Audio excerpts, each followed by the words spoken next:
Mythology and magic. The use of mythology and magic begins at the beginning of our ability to perform the complex task of communicating a formed idea into a form of a story to convey the more complex idea or observation, to explain life and the universe around us. Mythology is a collection of myths, especially one belonging to a particular religious or cultural tradition of people, their collection of stories to explain nature, history, and customs, or the study of such myths. Wikipedia definition. Ancient people, through the close ties with their natural world, made clear observations about the energy that ran through themselves and energy of every living thing, even the use of stones that came from the earth, which they could understand to be alive, had these energies as well. Ancient people around the world came up with the universal truths that still hold true in our magical practices today. The use of the elements, the directions, sacred geometry, herbs for healing and magic, stones, divination tools were all used by early societies as well as individuals all across the world, very early in our history. Concepts had a core truth that were found all over the world long before travel and the word of mouth could have spread these ideas. There, of course, were different words and plants for such things that differed according to geographic conditions. However, you can still see great similarities throughout the world. Mythology played heavily in the early paganism, Shamitic tribes, Greek-Roman societies, and Jewish Arab Christian religions. The spiritual leaders created and used these stories to convey greater truths held within each. Their purpose for using these myths, especially the god myths, is of a practical importance for anyone wishing to activate the metaphor of the soul. The gods are everywhere and at all times, and as such can offer our lives meaning through varied and unique psychologies. The gods are bridges within the soul between nature and nurture, body and spirit, the profane and the divine, the microcosm and the macrocosm, as above, as below. These god images are archetypes just as the trumps in the tarot cards, the stations of the tree of life, and so on. These archetypes come with stories and characters and situations that can utilize for personal growth and development, but also as bridges to the universal energy tides that we use in our magic. If we consider the gods as expressing themselves, each in a specific mode of being, each with symbolic attributes, landscapes, animals and plants, activities and moralities, and psychopathologies, then part of the specific mode of being of each god is a style of reflection.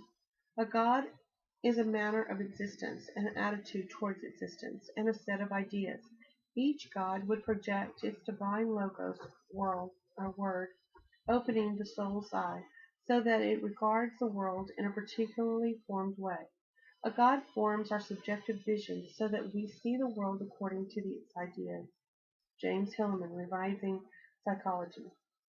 The gods call, the gods arrive, the gods demand, the gods inspire, the gods lead, the gods come and go in images charged with feelings, with ideas, and with perceptions.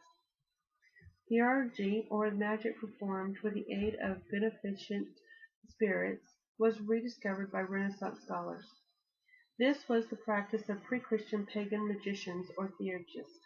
Their concept was that the gods and goddesses were both personalities in their own right and personifications of cosmic principles. Theurgists believed that man-made objects could be imbued with a life and an intelligence of their own through the use of symbols or tokens, based upon the Hermetic law of correspondence, as above, as below. The tokens were stones, plants, perfumes, and other associated symbols of the deity invoked, placed within the image of the deity. A properly performed rite would communicate with the presence of the deity, especially in the form of a mystical illumination. Theurgy was popular with the late pagan philosophers who saw it as a barrier against the rising flood of Christianity, something above philosophy in that it gave direct access to the gods. Hermeticism was originally comprised of works written in Alexandria between the 1st and 3rd century AD. They were called the Hermetica because the author was believed to be Hermes Trismegistus, thrice greatest Hermes. Hermeticism is the important contributor of several key ideas found in modern esotericism and occultism. Number one, the importance of an eclectic mentality that seeks unity between human and the universe. Any and all ideas can help us to learn about unity.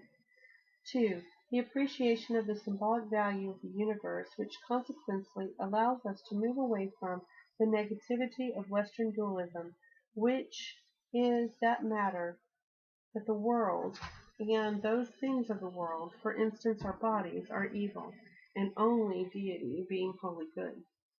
Number three, reinforces the myth that the fall of man or woman's process of reintegration. Hermeticism is in essence the journey of the initiated soul that finds its way back to the source deity. Gnosticism comes from the Greek meaning knowledge. It ran parallel with early Christianity, and in many cases sects were direct offshoots of traditional Christianity. Of course, they were deemed heretics. These three philosophies together contributed to the development of the four core beliefs in Western magic today. Number one, the material universe reflects the divine intent. Number two, divinity is defined as including a pantheon of god and goddesses. Number three, direct access to the gods is possible by way of correct procedure and ceremony that includes the act of magical use of god images.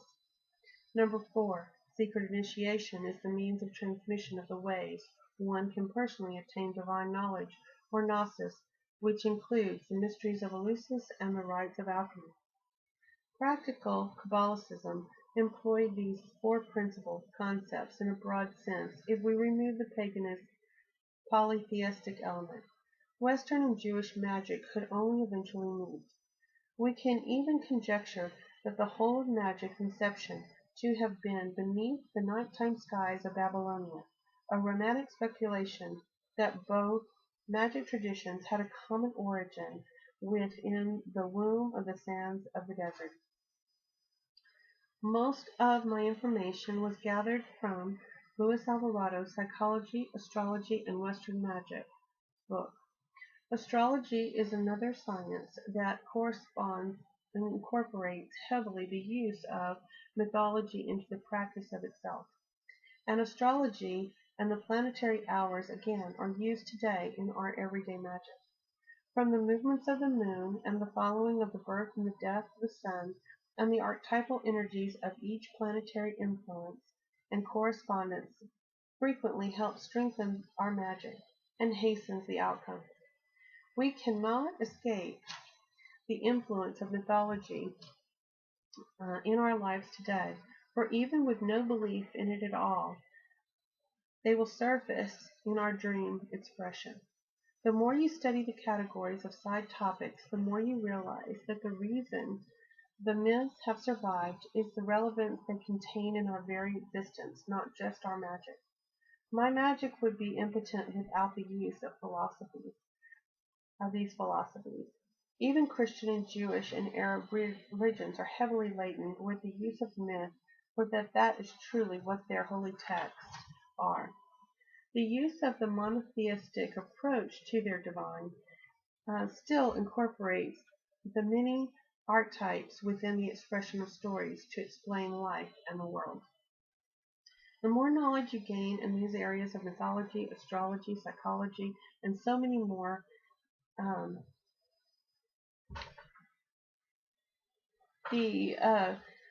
the more you can bridge the gap of understanding in all religious paths and become so much more tolerant. The more a personal benefit is that you yourself will grow and develop along with the strength of your magical practice. You begin to understand that the use of other cultural pantheons will help unlock stuck spots in your practice by becoming at issues from different perspectives to the same lessons.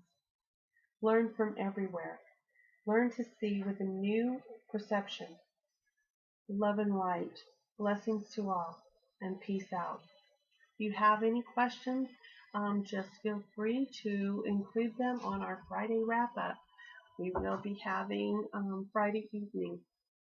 And Everybody have a very blessed day.